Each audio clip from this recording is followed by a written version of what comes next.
बोले शिव गुरु महादेव की जय।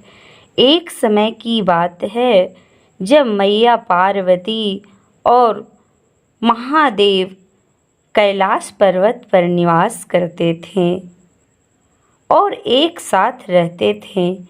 महादेव ऐसी ही ओभरदानी हैं, सब पे दया करने वाले हैं। तो महादेव जो थे वे सब पर दया करते रहने के कारण वे मैया पार्वती के साथ में नहीं रह पाते थे और उनका ध्यान मैया पार्वती से दूर रहता था।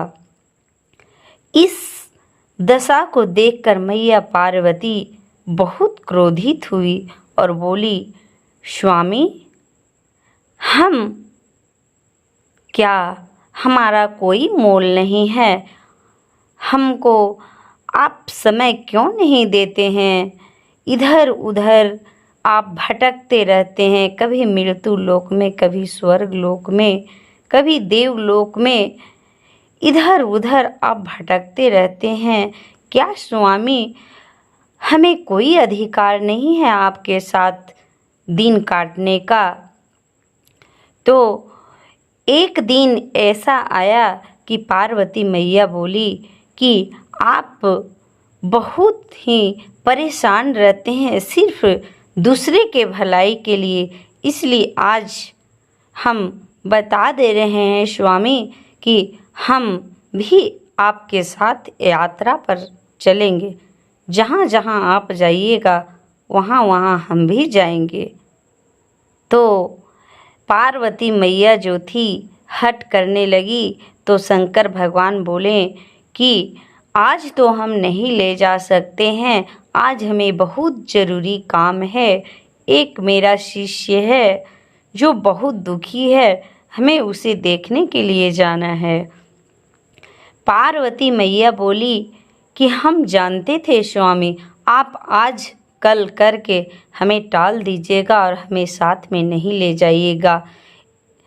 और पार्वती मैया जो थी वह बहुत क्रोधित हुई और बोली कि अब हम आपके साथ रहने लायक नहीं हैं, हम अब आपके साथ एक पल भी नहीं बिताना चाहते हैं, हम अपना मायके जा रहे हैं। तो महादेव जो थे बोले, पार्वती तुम क्यों जाएगी? हम तो बोल रहे हैं कि तुम्हें आज नहीं, हम कल लेते जाएंगे, अगर नहीं मानेगी तो चलो आज ही लेते जाएंगे। फिर भी पार्वती मैया नहीं मानी और मायके चली गई। मायके जाने के बाद में भोलेनाथ जो थे वह अकेले पड़ गए, इधर 2 पुत्र का बोझ और वे अकेले बेचारे। एक दिन जब बीता तो वे खाना बनाने लगे, भोजन पकाने लगे तो रोटी जली हुई और दाल में नमक बहुत, सब्जी में हल्दी नहीं। और इतना सारा काम देखकर भोलेनाथ को बहुत दुख हुआ और वे सोचने लगे कि इतना सारा काम पार्वती कैसे करती है, ये तो हमारे लिए बहुत ही असंभव है, ये तो गिरह ही कर सकती है, एक नारी की शक्ति कितनी होती है। यह सोचकर भोलेनाथ जो थे वे विचलित हो गए और चिंता में पड़ गए। उसके बाद में जब गणेश और कार्तिक आए तो उन्हें भोजन जब दिए भोलेनाथ, तो कार्तिक बोले कि पिताश्री, ये जली हुई रोटी कौन खाएगा? ऐसा तो बकरी भी नहीं खाती है। हम नहीं खाएंगे पिताश्री, हम नहीं खाएंगे। कार्तिक भी वही बात बोला और बेचारे भोजन को नहीं किए और आपस में बात करने लगे कि भैया, हमें जब तक माता श्री हमारे घर नहीं आएगी हमें ऐसा ही दिन काटने लगा। यह सुनकर भोलेनाथ को बहुत चिंता हुआ।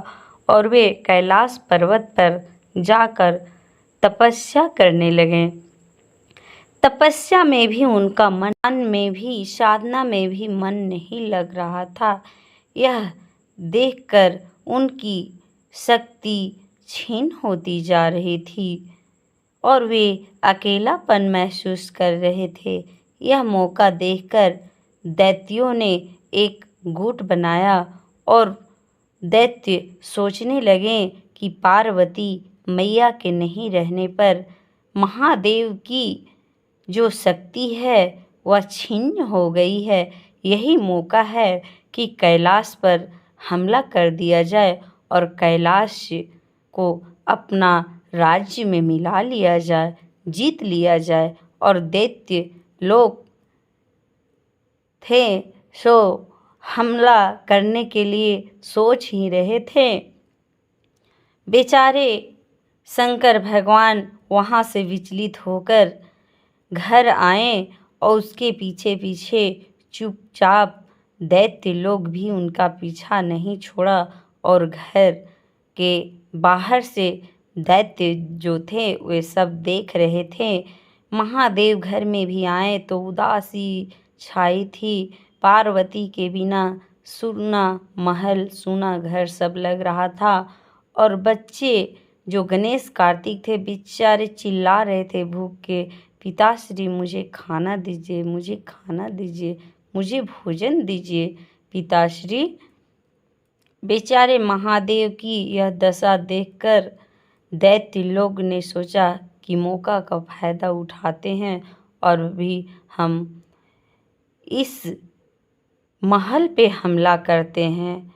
और जैसे ही दैत्य की यह सोच आई, उस महादेव तो महादेव हैं, देवों के देव महादेव हैं, वे जान गए, लेकिन उनकी शक्ति जो थी छिन्न होती जा रही थी। ऐसे भी कहा गया है कि पुरुष नारी के बिना अधूरा है, नारी पुरुष के बिना अधूरा है, एक दूसरे के बिना घर नहीं चलता है। इसीलिए नारी को कभी भी भागकर अपने मायके पति को असहाय अवस्था में छोड़कर कभी नहीं जाना चाहिए। और जैसे ही महादेव को अकेलापन महसूस हुआ तो महादेव जो थे वो अंतर ध्यान होकर पार्वती से कहने लगे, पार्वती तुम हमें छोड़कर जब से चली गई है मुझे बहुत अकेलापन महसूस हो रहा है। पार्वती तुम चले आओ, तुम अपना घर चले आओ। पार्वती को स्वप्न मिला और पार्वती मैया जो थी वह रात्रि से में ही अपना मायके से चुपचाप बिना माता पिता के कहे चल दी। वहाँ पहुँचने से पहले ही दैत्य जो थे महल के खिड़कियाँ तोड़ दिए और यह जब पार्वती को देखें तो महादेव की शक्ति जो थी अपरंपार वह 100 गुना से भी ज़्यादा बढ़ गई और दैत्य लोग वहाँ से भागने लगे कि भागो भागो पार्वती मैया आ गई है, हम लोग का जीवन नहीं बचेगा। और दैत्य लोग जो थे वह भाग गए और पार्वती मैया जो थी शंकर भगवान के चरण में गिर गई कि स्वामी अब हम अपना घर छोड़कर कभी नहीं जाएंगे अपना मायके। बोले शंकर भगवान की जय। इसीलिए कहा जाता है कि स्त्री को कभी भी रूठकर अपना मायके या अपना घर छोड़कर नहीं जाना चाहिए, खासकर अपना पति से। पति और पत्नी दो होते हैं लेकिन शरीर एक ही होता है, इसलिए कभी भी घर छोड़कर नहीं जाना चाहिए। घर छोड़कर जाने से पता नहीं बच्चा पे क्या असर पड़ेगा, पति पे क्या असर पड़ेगा, फिर तो इसी घर में लौटना पड़ता है। इसलिए नारी को कभी भी मायके रूठ कर नहीं जाना चाहिए। बोलिए हर हर महादेव की जय।